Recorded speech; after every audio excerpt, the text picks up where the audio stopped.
Friends, welcome to my YouTube channel. My name is Sakshi Gangwar. आज का हमारा टॉपिक है memory centric teaching and testing.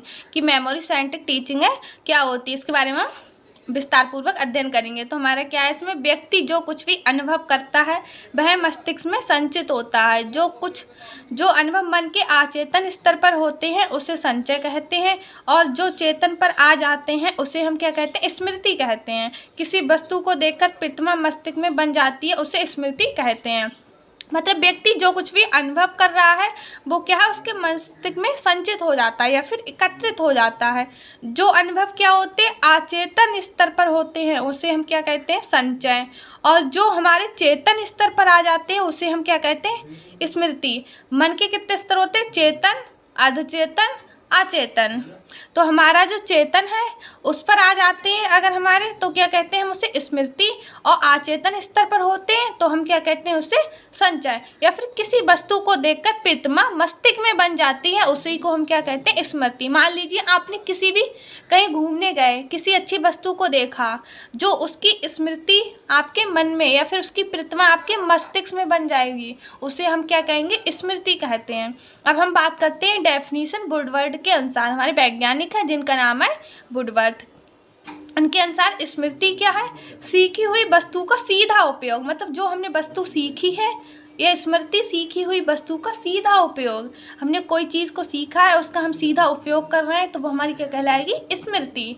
अब दूसरे हमारे वैज्ञानिक हैं मैकडूगल। इनके अनुसार स्मृति का तात्पर्य भूतकालीन घटनाओं के अनुभवों की कल्पना एवं पहचान करना है कि वे अपने ही भूतकालीन अनुभव हैं। मतलब स्मृति से तात्पर्य जो भूतकालीन घटनाएं, जो हमारे साथ घटनाएं घट चुकी हैं, या फिर अनुभवों की कल्पना करना, उन जो घटनाएं घट गई हैं उनके अनुभवों की कल्पना करना एवं पहचान करना कि वे अपने ही भूतकालीन अनुभव की, मतलब वो हमारे ही भूतकाल में घटी हैं, या जो हम सोच रहे हैं वो हमने कहीं देखा है इससे पहले या नहीं। यही सब क्या कहलाता है, हमारा स्मृति। अब बात आती है स्मृति की विशेषताएं, कैरेक्टरिस्टिक्स ऑफ मेमोरी। तो क्या है हमारा शीघ्र स्मरण क्षमता। मतलब कहते हैं ना कि इसकी स्मृति अच्छी है, तो क्या उसमें शीघ्र स्मरण क्षमता का विकास होता है। जैसे आपने कोई चीज़ को देखा, आप बहुत दिन बाद अगर आपसे पूछा जाए तो आप तुरंत बता दोगे कि हाँ मैंने ऐसी ऐसी चीज़ वहाँ देखी। तो क्या है, शीघ्र स्मरण क्षमता। दूसरा है शीघ्र अधिगम। जिसकी स्मृति अच्छी होती है वो चीज़ों को जल्दी से सीख जाता है। अच्छा प्रतिधारण, सटीक पहचान। मतलब चीज़ों की सटीकता से पहचान कर सकते हैं हम, किसके माध्यम से, स्मृति के माध्यम से। अब बात करते हैं हम आगे नेक्स्ट पेज पर कि हमारी स्मृति के कौन कौन से टाइप होते हैं। तो स्मृति के प्रकार की बात करते हैं हम। क्या है हमारी immediately memory, permanent memory, personal memory, impersonal memory, logical memory, active memory, real memory, physical memory, sensory experience memory. इसको हम एक ट्रिक से याद करेंगे, IPPI। IPPI लार PS। इसका I से मतलब इमीडिएटली, P से परमानेंट, दूसरे P से हमारी पर्सनल, I से इम्पर्सनल, L से लॉजिकल, A से एक्टिव, R से रियल, P से फिजिकल, S से सेंसरी एक्सपीरियंस मेमोरी। हमने मेमोरी की बात की। हमारी स्मृति क्या है, जो चीज़ें हमारे चेतन मन में प्रतिमा बन जाती हैं उनको हम क्या कहते हैं, मेमोरी कहते हैं। मेमोरी की क्या क्या विशेषताएं थी हमारी, शीघ्र स्मरण करना, शीघ्र अधिगम करना, और क्या कहते हैं हमारे उसके बाद की टाइप ऑफ मेमोरी। स्मृति के प्रकार की बात की हमने, immediately, permanent, personal, impersonal, logical, active, real, physical, उसके बाद सेंसरी। अब बात करते हैं हमारा next topic, summative and formative क्या होता है हमारा। तो हम देखते हैं इसमें साधारण शब्दों में कहा जा सकता है कि शैक्षिक मूल्यांकन से तात्पर्य शिक्षा के क्षेत्र की विभिन्न वस्तुओं अथवा प्रक्रियाओं जैसे शिक्षण विधि, शैक्षिक उद्देश्य, शैक्षिक कार्यक्रम आदि की वांछनीयता को ज्ञात करने की प्रक्रिया। जो हमारा साधारण शब्दों में हम बात करें तो मूल्यांकन से तात्पर्य क्या है कि शिक्षा के क्षेत्र में हमारी शिक्षण विधियाँ ठीक हैं, शैक्षिक उद्देश्य, शैक्षिक कार्यक्रम में कोई वांछनीयता या फिर कोई कमी तो नहीं है। तो अगर कमी है तो उस कमी को ज्ञात करने की प्रक्रिया से है। निसंदेह मूल्यांकन का प्रमुख उद्देश्य क्या है? शैक्षिक निर्णय लेने में सहायता। अब हमारी एक वैज्ञानिक है माइकेल, इन्होंने कहा था सन 1967 में जो मूल्यांकन की भूमिका की चर्चा करते हुए इन्होंने बताया कि मूल्यांकन को दो स्पष्ट भागों में विभाजित किया है। वो क्या है हमारा? पहला क्या है हमारा? फॉर्मेटिव रोल, दूसरा हमारा समेटिव रोल। और इसके बाद आए थे हमारे एक वैज्ञानिक जिनका नाम है स्कीवेन। इसी आधार पर स्कीवेन ने क्या किया? फॉर्मेटिव रोल की जगह क्या कर दिया? उन्होंने इवैल्यूएशन तथा समेटिव इवैल्यूएशन में विभेद स्पष्ट किया। और इन्होंने जो स्कीवेन ने बताया फॉर्मेटिव इवैल्यूएशन और समेटिव इवैल्यूएशन, इन्हें शीघ्र ही स्वीकार कर लिया गया। अब बात आती है हमारा फॉर्मेटिव इवैल्यूएशन या फिर संरचनात्मक या फिर रचनात्मक मूल्यांकन हमारा होता क्या है। उसके बाद बात करते हैं हम। संरचनात्मकता का अभिप्राय किसी ऐसे शिक्षण कार्यक्रम, योजना, सामग्री आदि के मूल्यांकन से है जिसमें मूल्यांकन के आधार पर सुविधा प्रदान करना संभव हो। संरचनात्मक मूल्यांकन के द्वारा संरचनागत दोषों को दूर किया जाता है। जो हमारा फॉर्मेटिव इवैल्यूएशन है, इसके द्वारा हम क्या करते हैं? संरचनात्मक दोषों को दूर करते हैं।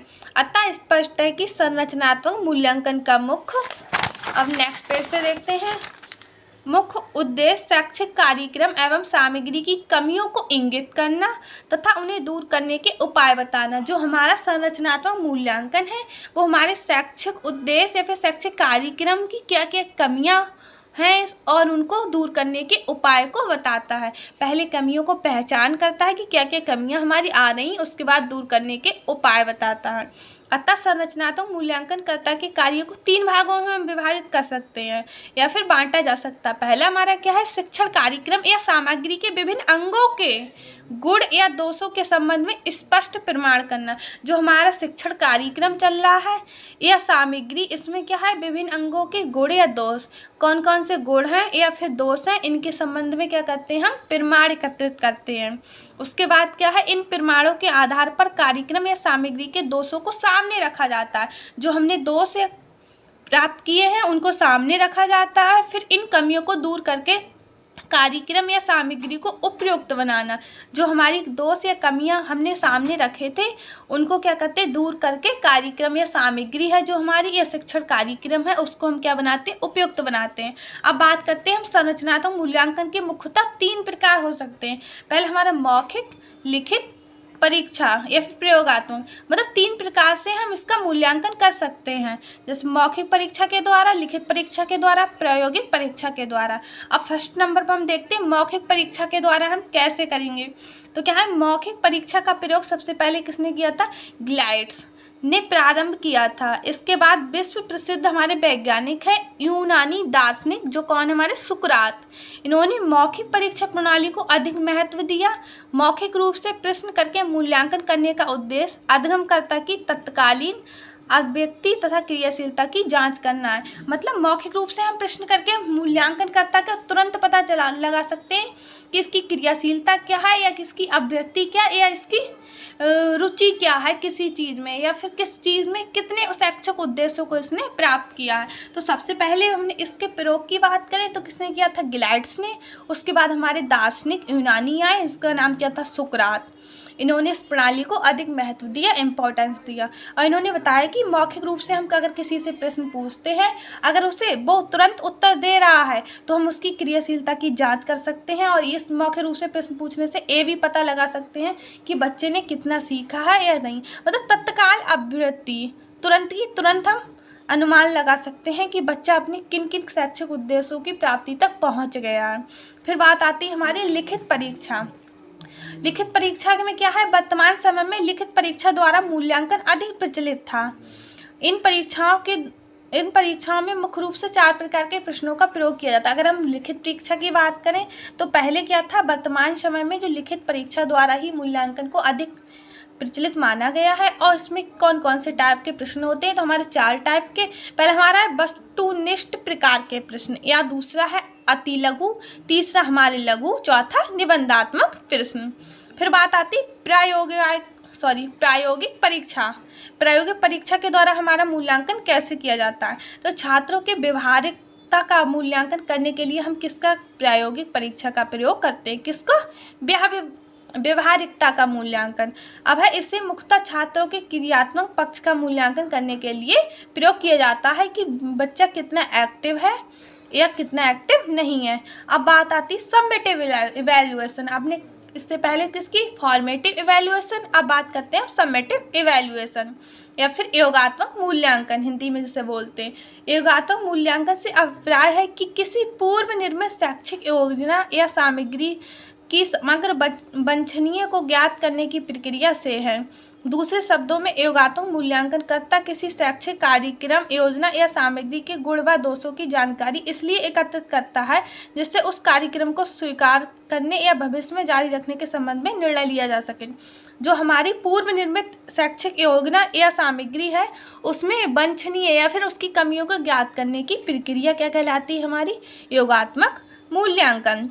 इसके द्वारा हम क्या करते हैं? गुण व दोषों की जानकारी एकत्रित करते हैं जिससे इस कार्यक्रम को स्वीकार करते हैं और ये अनुमान लगा सकते हैं कि भविष्य में ये हमारे जारी रखने के संबंध में भी निर्णय ले सकते हैं कि भविष्य में हमारे लिए ये प्रोग्राम या फिर ये शैक्षिक योजना सफल होगी या नहीं होगी। उदाहरण के लिए मान लीजिए आपको हाई स्कूल कक्षा के छात्रों के लिए क्या बनाना है? विज्ञान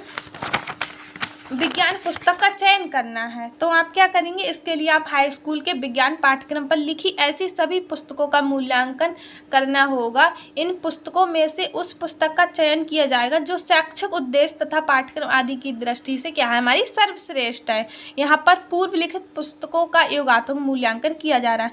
आपको हाई स्कूल के लिए अच्छी बुक का चयन करना है तो आप क्या करेंगे? उससे संबंधित सभी बुकों को पढ़ेंगे। उसके बाद जो आपको सर्वश्रेष्ठ लगेगी उसको आप क्या करोगे? अपने सिलेबस में रखोगे। तो इसमें क्या कर रहा है? पूर्व लिखित पुस्तकों का योगात्मक मूल्यांकन ही तो किया जा रहा है। अब बात आती आगे। योगात्मक मूल्यांकन का उद्देश्य किसी पूर्व निश्चित एवं लागू शिक्षा नीति, योजना अथवा शिक्षा नीति, शिक्षण विधि आदि का मूल्यांकन विधि की उपयोगिता की परख करना है। मतलब बात वही है जो पूर्व से नियोजित हमारी शिक्षण विधियां हैं या शिक्षा नीति हैं या कोई शिक्षा से संबंधित पाठ्यक्रम है उसका क्या करते हैं? हम उपयोगिता की परख करना और उसे आगे चालू रखने या न रखने का निर्णय किसके द्वारा लिया जाता है? हमारा योगात्मक मूल्यांकन के द्वारा। अब हम योगात्मक मूल्यांकन को 5 भागों में बांट सकते हैं या फिर 5 प्रकार से हम जांच कर सकते हैं। पहला क्या है? हमारी जांच सूची। जांच सूची विद्यार्थियों के व्यवहार के अन्य पक्षों के संबंध में मूल्यांकन का एक सरल एवं प्रभावशाली साधन है। इसका उपयोग शिक्षार्थी की अभिवृत्ति, रुचि आदि के संबंध में उपलब्धियों का पता लगाने के उद्देश्य से किया जाता है। जो हमारा जांच सूची है विद्यार्थी के लिए क्या है? उपयोगी है। मूल्यांकन की विद्यार्थी के मूल्यांकन के लिए उपयोगी है और इसके द्वारा हम विद्यार्थी की वृद्धि, रुचि आदि के संबंध में या फिर उपलब्धियों का भी पता लगा सकते हैं। दूसरा है हमारा स्तर का माप। मतलब जांच सूची के द्वारा हम अभिवृत्ति, रुचि या फिर उपलब्धियों का पता लगा सकते हैं। दूसरा है हमारा स्तर का माप। इसका प्रयोग सूक्ष्म अवलोकन की योग्यता रखने वाले व्यक्तित्व ही ठीक ढंग से कर सकता है। किससे? सूक्ष्म अवलोकन। उसके बाद देखते हैं हम इस माप के द्वारा मूल्यांकन किया जाता है कि शिक्षार्थी के कुछ विशिष्ट गुणों के संदर्भ में अन्य शिक्षार्थी एवं शिक्षकों पर क्या प्रभाव पड़ा है। कि जो शिक्षार्थी के अंदर कुछ विशिष्ट गुण हैं उनके संदर्भ में अन्य शिक्षार्थी एवं शिक्षकों पर क्या प्रभाव पड़ा है। जी किस में देखते हैं हम? स्तर की माप में। थर्ड पॉइंट है हमारा अवलोकन। पहला हमारा क्या था? जांच सूची। दूसरा था हमारा स्तर की माप। तीसरा क्या है हमारा? अवलोकन। अवलोकन किसी व्यक्ति या समूह के दैनिक व्यवहार को निश्चित अवधि के लिए देखना। इस अवधि में पाए गए व्यवहार की कुछ निश्चित तथा वस्तुनिष्ठ स्वरूपों की उपस्थिति या अनुपस्थिति दर्ज करना ही अवलोकन। अवलोकन में हम क्या करते हैं? दैनिक व्यवहार को देखते हैं। पूरे व्यवहार को निश्चित अवधि के लिए देखा जाता है। फिर उसके व्यवहार में कुछ निश्चित और वस्तुनिष्ठ स्वरूपों या फिर कुछ निश्चित कमियों या फिर गुणों की उपस्थिति अनुपस्थिति का ही हम क्या करते हैं? अवलोकन की। उसके व्यवहार में क्या क्या चीज़ें सही हैं, क्या क्या गलत हैं, ये हम किसके? अवलोकन के द्वारा करते हैं। मान लीजिए आपको एक पूरे दिन के लिए किसी का कह दिया जाए पूरी दिनचर्या आपको देखना है तो आप अवलोकन करोगे उन चीज़ों को और देखोगे कि इसकी दिनचर्या में ये चीज़ें ठीक प्रकार से हैं और ये चीज़ें इसकी दिनचर्या में गलत है। उसके बाद है हमारा घटना वृत्त। घटनाव्रत को विभिन्न शिक्षाविदों ने कई प्रकार से परिभाषित किया, मतलब अलग अलग शिक्षाविदों ने अलग अलग प्रकार से परिभाषित किया। किसी ने इसे शिक्षार्थियों के जीवन की सार्थक घटनाओं का वर्णन, मतलब जो शिक्षार्थी के जीवन में सार्थक घटनाएं हो रही उनका वर्णन, तथा ने किसी ऐसी घटना का सामान्य वर्णन किया जो अवलोकनकर्ता की दृष्टि में शिक्षार्थियों के लिए अर्थपूर्ण है। फिर तो किसी ने शिक्षक द्वारा संकलित विभिन्न परिस्थितियों में घटित शिक्षार्थियों की वास्तविक व्यवहार को घटनाव्रत कहा। किसी ने कहा कि उसके जीवन में जो सार्थक घटनाएं घट गई हैं वो घटनाव्रत है, और किसी वैज्ञानिक ने कहा कि संकलित विभिन्न परिस्थितियों में घटित शिक्षार्थियों की जो वास्तविक व्यवहार है उसको हम घटनाव्रत कहते हैं। मतलब अलग अलग वैज्ञानिकों ने या अलग शिक्षाविदों ने अपने अपने प्रकार से घटनाव्रत को परिभाषित किया। किसी ने क्या कहा था, शिक्षार्थियों के जीवन की सार्थक घटनाओं का वितरण किया है इसमें घटनाव्रत में, और किसी ने कहा है कि शिक्षक द्वारा जो संकलित विभिन्न परिस्थिति हैं या फिर घटित शिक्षार्थियों की जो वास्तविक व्यवहार है, जो वास्तविक व्यवहार घटित हुआ है शिक्षार्थियों की लाइफ में, उसको घटनाव्रत कहते हैं। फिर पहला हमारा क्या था, जासूसी स्तर का माप।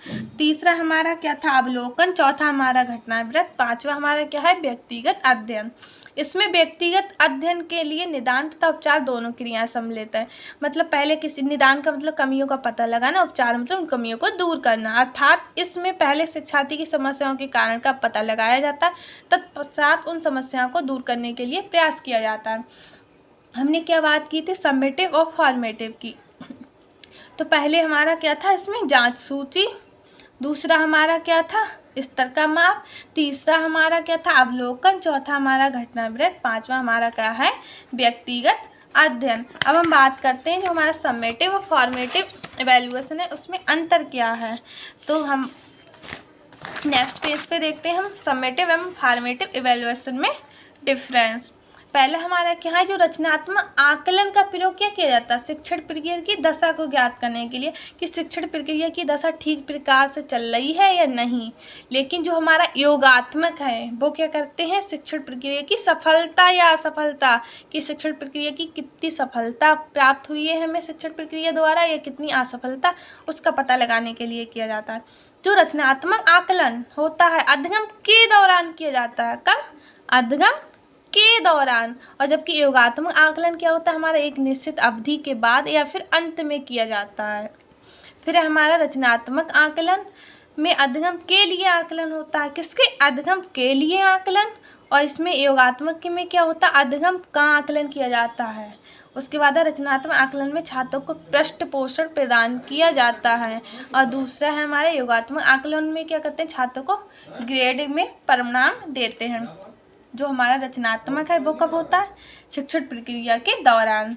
योगात्मक शिक्षण प्रक्रिया की सफलता तथा असफलता के लिए, और रचनात्मक शिक्षण प्रक्रिया की दशा को ज्ञात करने के लिए कि उसकी क्या दशा है, और इसमें सफलता असफलता को। और रचनात्मक कब होता है, हमारे अध्ययन के दौरान करते हैं हम उसे, कब करते हैं, अध्ययन के दौरान। और जबकि योगात्मक को हम कर करते हैं बिल्कुल अंत में या निश्चित अवधि के बाद। रचनात्मक आकलन होता है वो के लिए अध्ययन के लिए किया जाता है हमारा, लेकिन योगात्मक होता है वो अध्ययन का किया जाता है। उसके बाद रचनात्मक आकलन में क्या है, छात्रों को पृष्ठपोषण प्रदान किया जाता है, लेकिन योगात्मक में क्या होता है, छात्रों को ग्रेड में परिणाम दिए जाते हैं। Thank you.